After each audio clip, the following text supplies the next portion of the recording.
Originally, one thought that if there were a half dozen large computers in this country, hidden away in research laboratories, this would take care of all requirements we had throughout the country. End quote. That came from a talk given by Howard Aiken in 1952. It's hard to overstate how important Aiken was to the development of the computer. He designed and built one of the first digital systems, the Harvard Mark I. His work was central to the early development of the field, but even Aiken was surprised where the field would go. Looking at computers from the first half of the 20th century, it's hard to believe that they're related to our modern machines at all.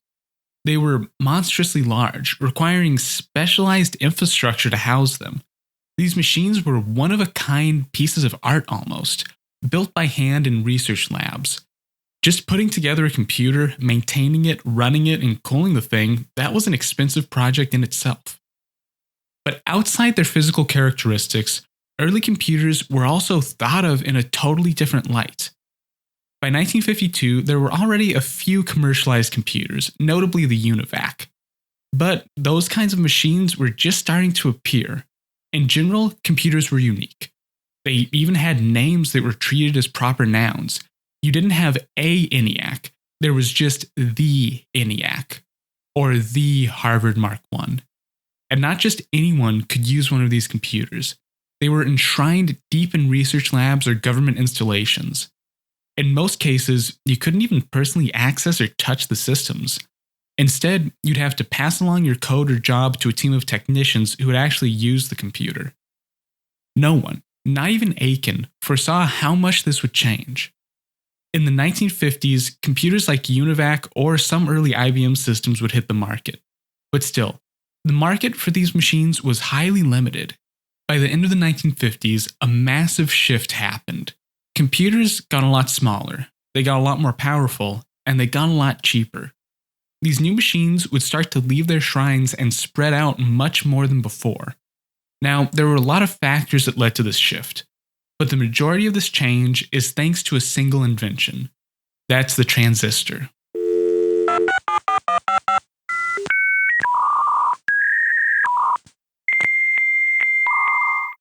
Welcome back to Advent of Computing. I'm your host, Sean Hass, and this is episode 32, Road to Transistors Part 2. Now, as the name suggests, this is the second part of a two-part series of episodes. Last time, I covered the earliest roots of computing, the development of the vacuum tube, and eventually the cryotron. That episode outlines the struggles that eventually led to computers and the successes and failures of their early development, particularly focusing on the underlying technology at play. While it's not strictly required listening, it is encouraged, and hey, you might even like part 1. Now, just to jog your memory, here's a brief roundup of last time. Vacuum tubes started being used for computing as far back as the late 1930s. They remained a popular option for quite a while, but there were some major issues with the technology. Tubes burned pretty hot. They could burn out, and they used a whole lot of power. They were originally meant for use in radios and other audio applications, not in digital computers. So there was only so far that the vacuum tube could go. Starting in 1953, another contender called the cryotron hit the scene. This was a superconductive switch developed by Dudley Allen Buck specifically for use with computers. Over the next few years, Buck and his team went from simple wire-wrapped models to early integrated superconductive circuits. Cryotrons were superior to the vacuum tube in every way, sans one. A cryotron only worked if it was submerged in a bath of liquid helium. This brings us around to the third option, the transistor. Ultimately, computers would become synonymous with this technology, but the path to that ends up being a pretty strange one. As with the vacuum tube, transistors are a borrowed technology. The first transistors were developed for use in audio and radio applications. And just like the cryotron, transistors work thanks to the exotic properties of some very particular materials. So today, let's see how the transistor came to be synonymous with computing. That includes a few false starts and some strangely fanciful science. And along the way, let's see why the transistor was made in the first place and why it would rise to prominence. One of the reasons I ended up breaking the story into two parts comes down to chronology, or rather, the fact that the full story of the transistor runs kind of parallel to the early development of computing. So last time we left off in 1959, but that's not where we're going to pick up the story today. To start this off, we actually have to go back to the end of the 19th century and early semiconductor research. Believe it or not, we're actually going all the way back to the first radio and the crystal detector. Sometimes called the cat whisker detector, these are really strange devices. The core component was a large chunk of some type of crystal, often germanium or galena. That was mounted on an electrical contact. The other half was the eponymous cat whisker, a thin metal wire that was brought into contact with the crystal. By carefully adjusting where the wire was in contact with the crystal, it was possible to get the device to only allow current from the wire into the crystal but block any current that flows in the other direction. In other words, it forms a diode, kind of. Wire this up with an antenna, coil, some capacitors, and a headset, and you have yourself a radio. Once set up, the crystal detector is able to pull radio waves out of the air and turn them into intelligible speech by demodulating them. The major limitation is that the device only works for certain sites on the surface of the crystal. So, once attenuated, moving the wire will effectively break the diode. This all works thanks to some very special properties of the crystals involved. As it turns out, galena and germanium are both actually semiconductors. There are quite a few different types of semiconductive materials, with the most well-known and most used today probably being silicon. These types of materials are, like the name suggests, not quite conductive. They can conduct current under certain circumstances, but they aren't really metals. They can also block current under other circumstances, but they aren't really insulators. This all changes when heat or energy is applied. As a semiconductor warms up or more energy is added to the material, it will become more conductive. Now, this is in direct contrast to metals, where applying heat will actually lower the conductivity. So, we have a material with unique properties. And we've seen before that when scientists find something that acts in a unique way, that tends to open up some interesting possibilities. But where things get especially interesting is when you have the junction between the semiconductor and another material. It turns out that those junction points are where the magic actually happens. The point where the thin whisker of the detector comes into contact with the surface of the crystal forms a metal semiconductor junction. Up to a certain voltage, current can only pass through that junction one way, thus making a diode. Of course, when the whisker detector was originally created, this wasn't very well known or a very well understood phenomenon. Now, under controlled circumstances, this works fine. But all in all, the crystal detector is a very crude diode. Due to impurities in the crystal used, only certain sites on a crystal can actually form a diode. So trial and error had to be used to get the device working. Even the diode wasn't all that stable, and with use, it would degrade and eventually burn out. So, any aspiring radio operator would have to spend a lot of time divining around the surface of a crystal with a very small, springy wire. Now, I like high fantasy, and this is definitely a fantastical type of technology, but that doesn't make it an ideal situation to find yourself in. In 1904, the first vacuum tubes were developed, with practical devices following soon thereafter. As we saw last episode, vacuum tubes also function as a diode, but instead of using semiconductor junctions, they work via thermionic emission. In every aspect, the vacuum tube was just a better radio detector, and crystal detectors quickly became obsolete. But while the vacuum tube continued to develop, so too would semiconductor technology. As is the case with a lot of progress, the next big step for the diode came from a handful of disgruntled researchers. Bell Labs had started out in the realm of wired communications, mainly telephone, but over time, they became more concerned with telecom in general. Radio was a short jump from the telephone for them, and in the 1930s, the next big jump was to shortwave and ultra-shortwave radio. This change was, in part, brought about due to Bell's increasing involvement with the US government. As the military was increasing in size, scope, and scale prior to World War II, they needed better ways to communicate. Higher frequency transmissions, moving from normal radio up to microwave frequencies, are able to travel further, That increased range would be a key asset to the US military, but getting there would prove to be non-trivial.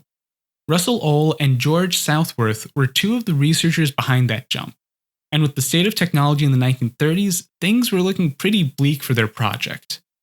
The primary problem came down to the design of vacuum tubes. At frequencies used for AM radio in the range of megahertz, vacuum tubes are great rectifiers. But at higher frequencies, around, say, the gigahertz range, these old tubes just don't work. Vacuum tubes can't handle current switching back and forth that quickly. And over various experiments and design tweaks, Ohl and Southworth just couldn't get past this limitation. It was fast becoming apparent that vacuum tubes were a dead end. The team would need a radically new solution. While looking for possible alternatives, Southworth struck upon a pretty wild idea. During World War I, he had served in the US Signal Corps, working with radios. When experimenting with how to make a better detector, Southworth found himself thinking back to the crystal radio sets that he had used while serving with the US military. Current technology was failing him, so he decided, why not give this older device a shot? But that was easier said than done. By 1930, no one had made crystal detectors for years. So, Southworth hopped on a train and headed to a nearby secondhand shop, and he decided to try and search for an obsolete radio. By the end of the day, he was already headed back to Bell Labs with a handful of crystal sets in hand. It took about an hour or so of tinkering for Southworth to get one of the crystals working as a diode. From there, he bombarded the detector with microwaves and, to his shock, it was actually able to pick up the transmissions just fine. He now had a working microwave radio sitting on his workbench, one that was built using 1880s technology. Russell Ohl also had background with crystal radios, so when Southworth showed him his demo, he jumped at the chance to investigate this new technology. From here on, the mysteries of the semiconductor would slowly start to unfurl. The first step was to find a way to improve the cat whisker detector. After much trial and error, Ohl worked out that silicon was actually the best material to use as the crystal half of the device. It was just more sensitive than other options. But even finding a better material wouldn't make these early diodes particularly practical. Carefully tuning each diode before use was a big issue.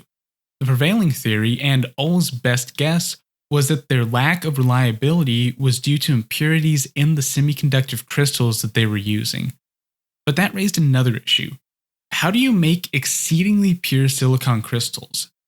By this point, the crew at Bell was pretty off the beaten path, and their experiments would have to get pretty far off the rails to work. The primary issue with purifying silicon is that it has a really high melting point. It's about 2500 degrees Fahrenheit. The normal course of action is to heat up a material to the point that it melts, but any contaminants remain solid, and then decant off the molten material, leaving behind any contaminating particles. But you can't really do that with silicon. It melts at way too high of a temperature. Most of the impurities that Ohl was concerned with melt far below the melting point of the semiconductor. Even discounting that, at this high temperature range, the crucibles used to hold the molten silicon can actually leach contaminants into the liquid as they also start to melt. Eventually, Ohl and crew figured out a workable, if not extreme, method.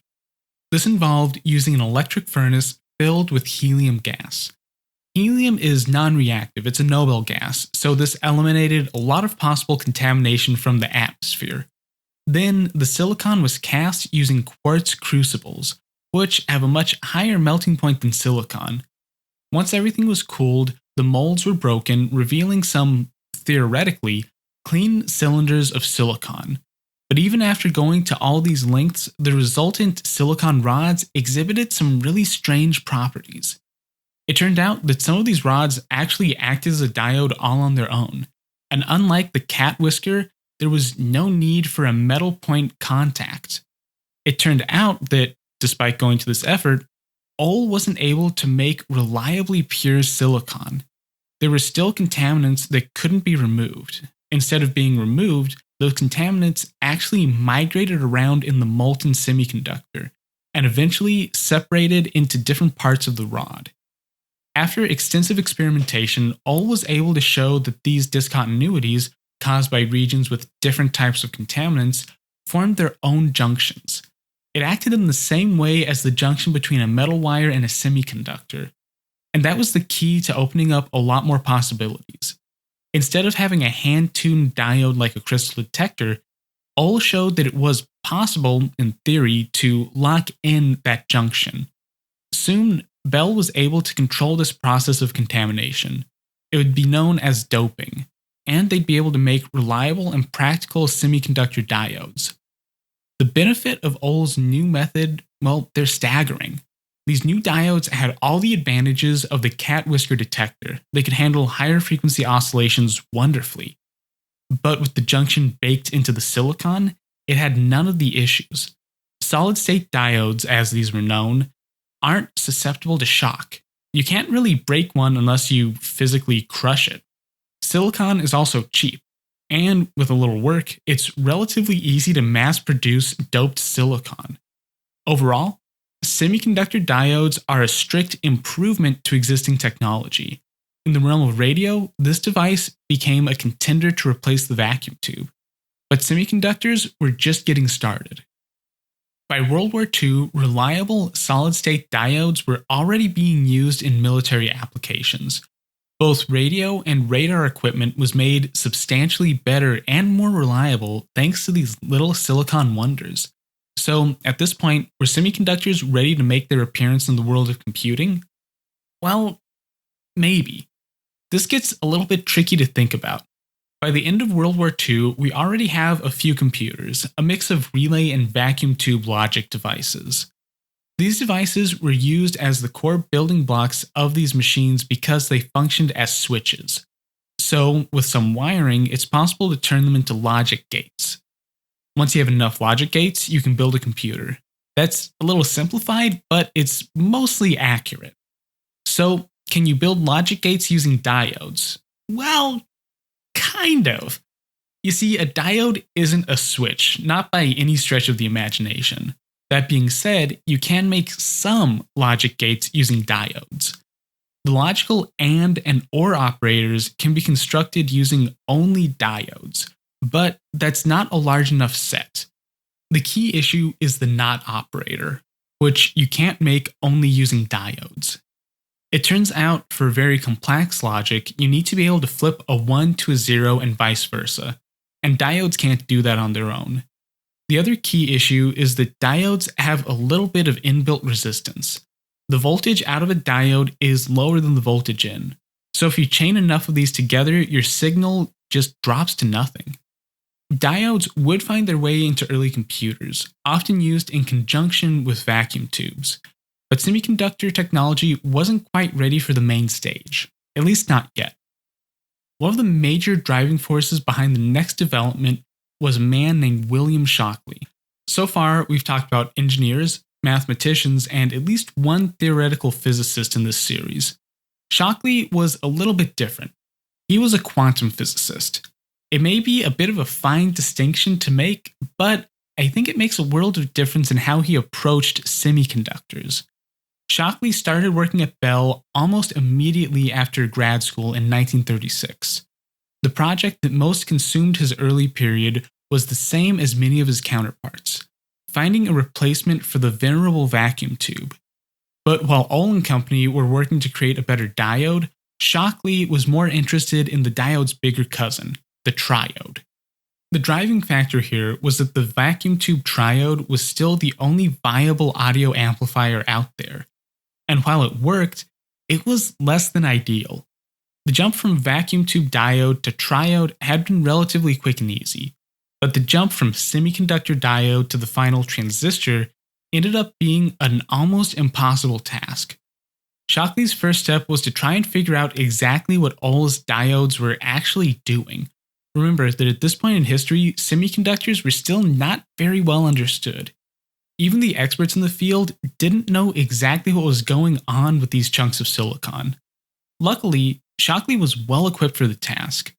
Quantum physics sounds really impressive and complicated, and don't get me wrong here, quantum is devilishly complicated. But to simplify things, quantum physics is concerned with how energy moves around at the very small scale. This makes it able to describe things like how light travels and interacts with materials, or how electrons and charge interact with atoms. The second example is what matters most for Shockley's semiconductor work. Using a slate of experiments and a whole lot of mathematics, Shockley started to work up an entire model of Ohm's inextricable silicon rods. His first breakthrough was that the different sections of silicon, the regions with different impurities, seemed to have a locked-in charge. Some regions acted more positively charged, while others acted more negatively charged. He started calling these P and N-type semiconductors. Shockley also confirmed Ohm's suspicion that the internal P-N junction, where the two different regions of silicon touched, was where the magic was happening. Armed with this experimental data, Shockley built out a working theory as to how these interactions on that junction actually worked. And from there, he wound up at his big idea. According to his math, you should be able to change what the P-N junction does. Specifically, his work showed that by pumping up an electric field near that junction, you could change how current passed across it. If Shockley's math was right, then you should be able to essentially turn off that junction, or turn it on, and you'd be able to create a semiconductive switch. To Shockley and his crew at Bell Labs, that was proof positive that a semiconductor amplifier was possible. But more importantly for us, that meant that a semiconductor logic gate was also on the horizon. During World War II, he briefly left Bell to work with Columbia University developing anti-submarine systems. But by 1945, Shockley was back in the lab. And it's around this time that things take another big turn for the strange. Shockley's next big step was trying to make a functional device from his theoretical framework. He was trying to implement the field effect transistor that worked on paper. For the next few years, he would chase after this device, but he was never able to reproduce his theory in real life. Shockley knew his math was right. He undoubtedly checked and double-checked it hundreds of times, but for some unknown reason, all his experiments failed to produce results. At least, he wasn't able to produce any positive results.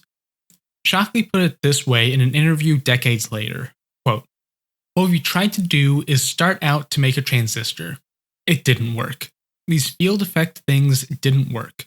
We abandoned the effort to make it work. But we studied the physics of why it wasn't working, which we didn't understand. And that led to this. So we did research on the related science. It was called Respect for the Scientific Aspect of Practical Problems." End quote. Now, I really like the approach that Shockley took here. Sure, it's frustrating when all your work and planning ends up failing. All his meticulous math and theoretical developments weren't able to make a working transistor. But that doesn't mean your time was wasted. Instead of dropping the project or thinking that the transistor was an impossibility, Shockley wanted to find out why he failed. So he called in some help. That help would come from John Berdin and Walter Brattain. Both were co-workers at Bell Labs from different disciplines. Bardeen was another quantum physicist, like Shockley, able to help on the theoretical side of things. Brattain was different. He was a material scientist and a noted experimentalist. The team would be able to tackle the issue from the theoretical and the practical side, something that Shockley couldn't do alone. Bardeen had the gut feeling that the field effect transistor was failing because, well, the field just wasn't getting deep enough into the silicon to have an effect. He was able to work out that the problem came from the surface effect of the semiconductor. When current starts flowing through the silicon, some of those electrons were clumping at the surface and blocking the external field that Shockley was applying. So no matter how strong a field was applied, the semiconductor just wouldn't notice anything. With the problem identified, at least, it would be pretty simple to solve it and have a working transistor, right? Well, not so fast. The team actually had no idea how to get around the surface effect that they were observing. Shockley's previous theoretical work was already pretty far off the beaten path. These new problems that Bardeen and Brayton observed were even further afield. The two options that they had to proceed were to 1. Establish a theoretical framework to explain these complex surface effects and then devise a theoretical solution, or 2. Just experiment with stuff until it works. They went with the much more fun and slightly less rigorous second option, diverging pretty far from Shockley's field effect transistor idea. The team of two shifted into a full-on trial and error mode for the next few years, using all the clues gathered from Shockley to guide their search. The list of different permutations and experiments that Bardeen and Brayton tried is pretty extensive, so I won't bore you rattling off test after test. Just know that it didn't go very smoothly. It would take a while before they honed in on a solution. By the end of 1947, however, this research was starting to bear fruit, and the first transistor started to work. Now, this was a very, very rough prototype. Maybe prototype is implying that it's a little further on than it actually was. The device was set up something like this. At the base was a chunk of doped germanium mounted to a metal plate. Pressing down onto the semiconductor via a spring was the point of a small plastic wedge. Mounted to the wedge's surface was a thin sheet of gold foil, with a tiny gap between the foil at the very tip of the wedge. A mess of wires and solder completed the device, and, inextricably, this device worked.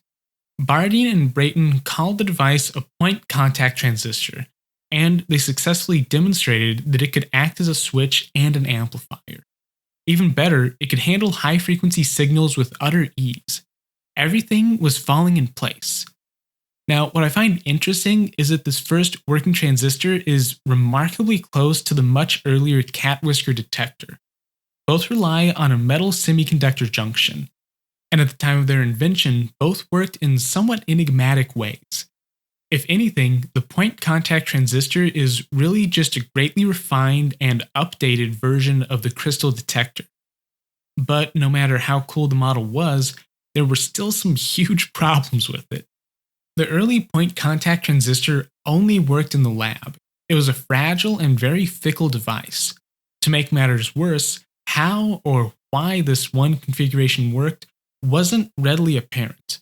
It had been made via experimentation and iterating designs, so unlike Shockley's field effect transistor, there wasn't a load of theory behind it, at least not yet. It would take some doing, but in the coming years, the team inside Bell was able to turn this prototype into a somewhat reliable device. Soon, sample transistors were flowing around and eventually out of the lab. To those within Bell and outside the company, this invention's magnitude was immediately apparent. It was better than a vacuum tube in every regard, and unlike the later Cryotron, there were no major downsides or restrictions to its operation. A revolution was at hand, and Bardeen and Brayton were at the very center of this. When it came time for Bell to patent their new wonder, the two researchers were listed as its inventors. While the point-contact transistor was the first to be built, it didn't end up being the best option. It was a huge step forward, don't get me wrong, but it was still a little fragile. Shockley would continue on to develop his ideas from the failed FET experiments, combined with some of Bardeen and Brayton's work, into a new creation. After another year of work, Shockley was finally able to turn all his theoretical underpinnings into a functioning device. In 1948, he constructed the first Bipolar Junction transistor. The key difference between its point-contact counterpart is that this new device is made entirely from semiconductors, no tiny metal wires needed. The bipolar junction is formed from a sandwich of N, P, and N-type silicon. The result is a much more robust device, and in testing, this new transistor proved to switch faster and operate under higher loads than Bardeen's and Brayton's device. By the time the decade was out, Shockley's new bipolar junction transistor would emerge as the clearly better device.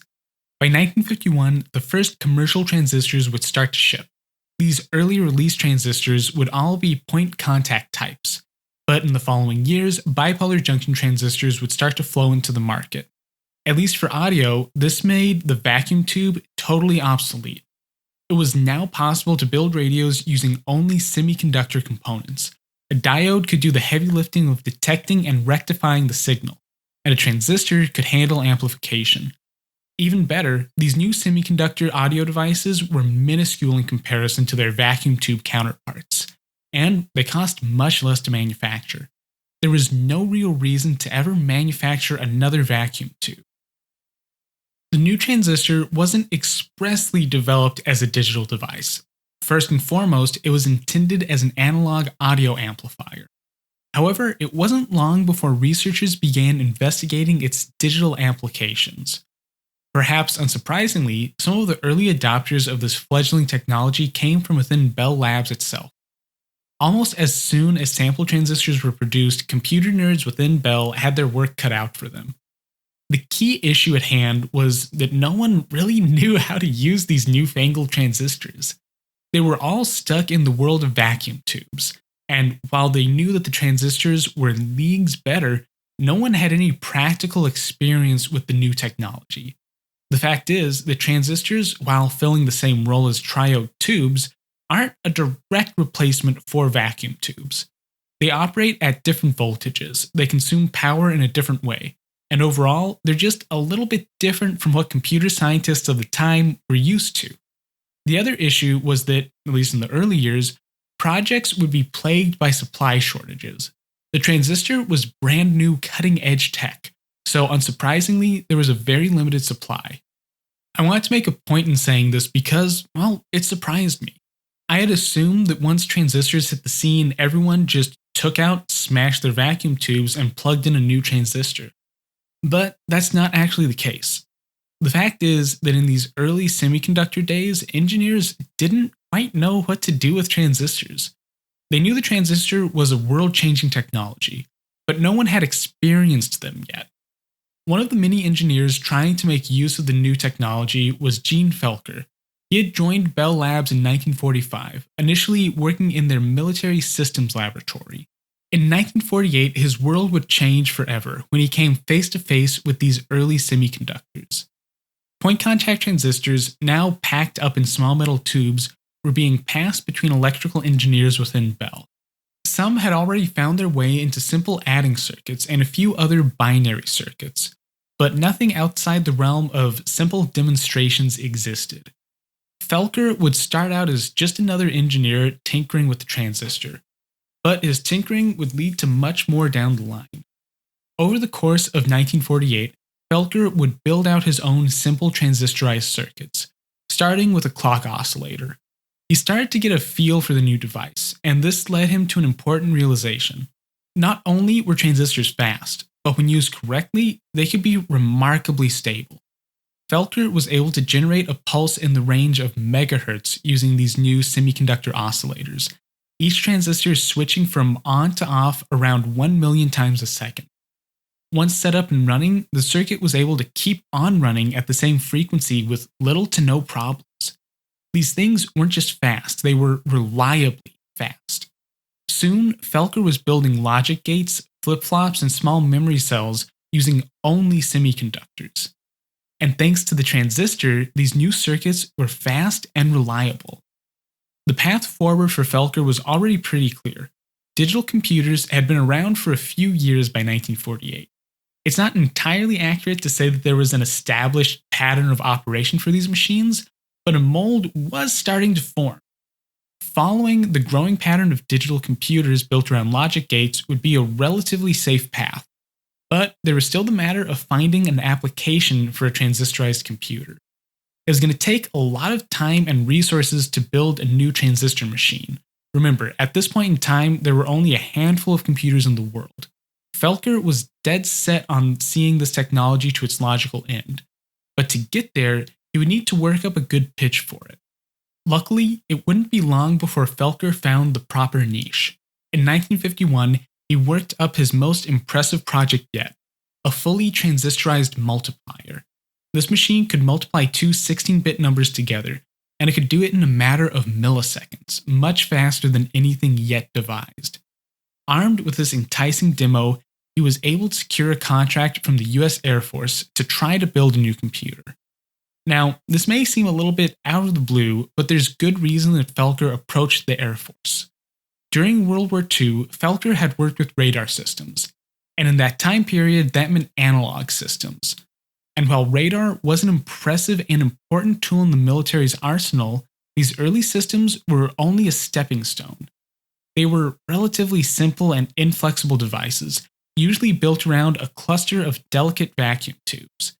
It worked, but it could be made a whole lot better. Radar is just one example. There's a plethora of these in-flight systems that could stand to be upgraded. The holy grail would be, of course, getting a computer onto the airplane. You'd have supreme flexibility and supreme control. But as things stood, that was completely impossible. A vacuum tube computer is too heavy to get airborne. A machine like ENIAC was on the scale of 30 tons. Power consumption and heat were also a big issue. A plane simply couldn't provide enough power in flight and definitely couldn't handle the cooling requirements of an early computer. The Transistor stood in the exact right place to solve every one of these problems. It was small, lightweight, and it used much less power. It also didn't hurt that it ran a lot cooler. Felker knew he had a viable solution, and the Air Force agreed. So in 1951, Felker was able to secure funding and set to work. The contract was technically for Felker to conduct a feasibility study on the possibility of in-flight computers for the Air Force.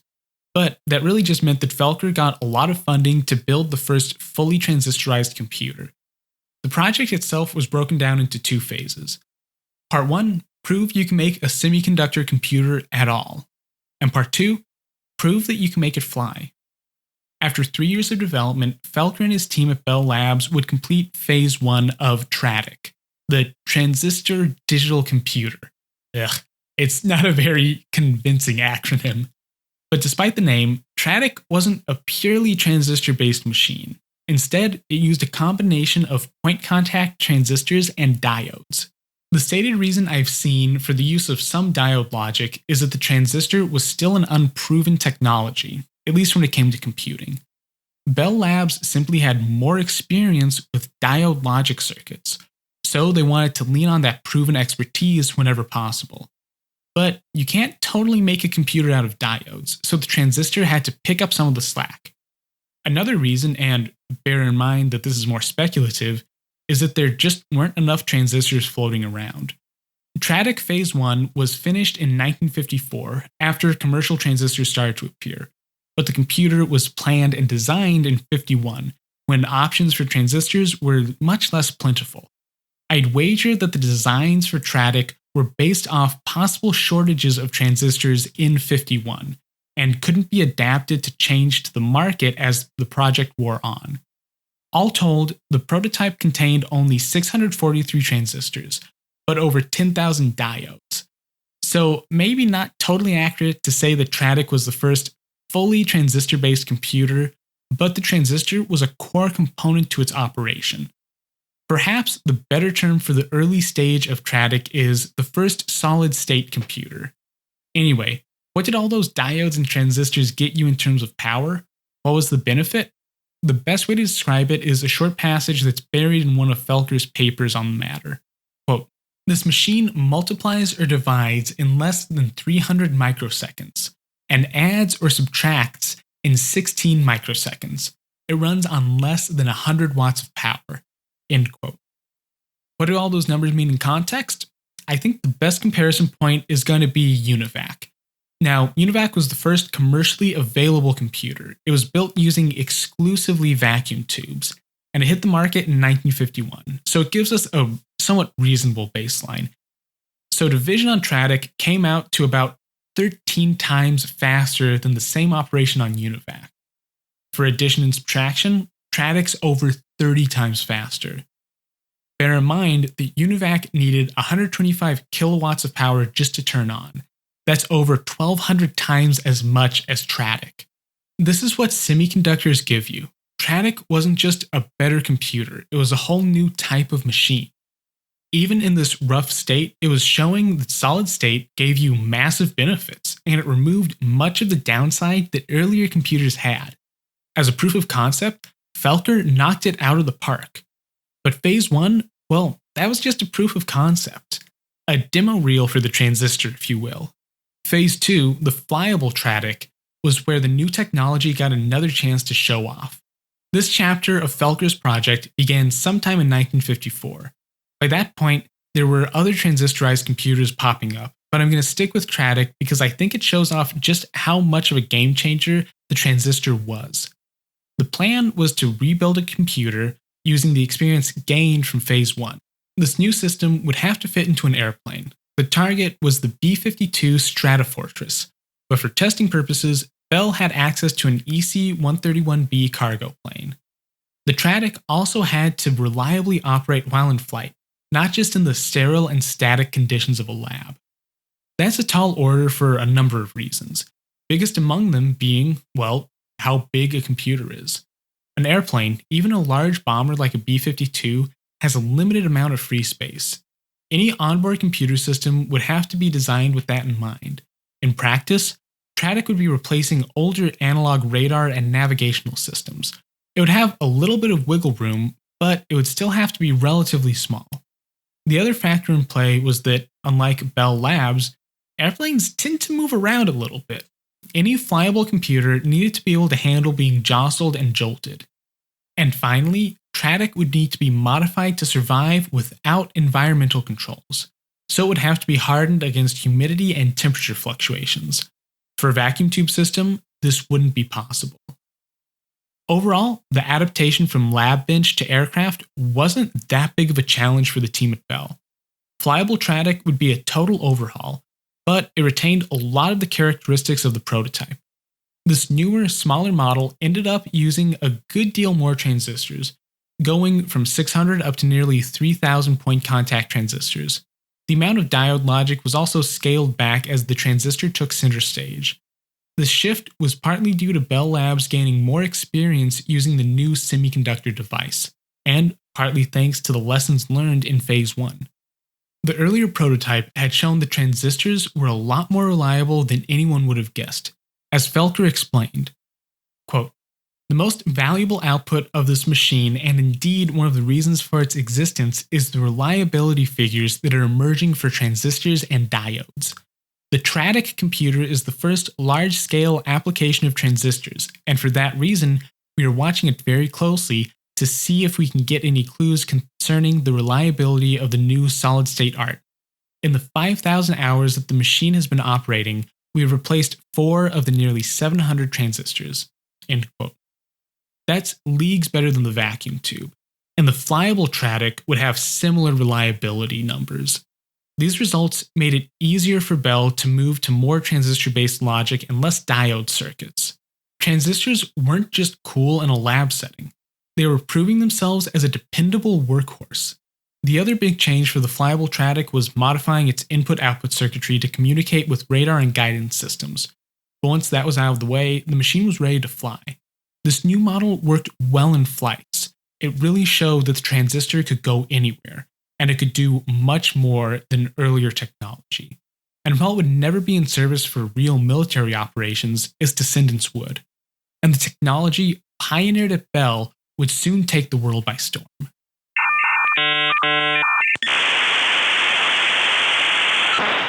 Alright, it's time to wrap up our series on the birth of the transistor.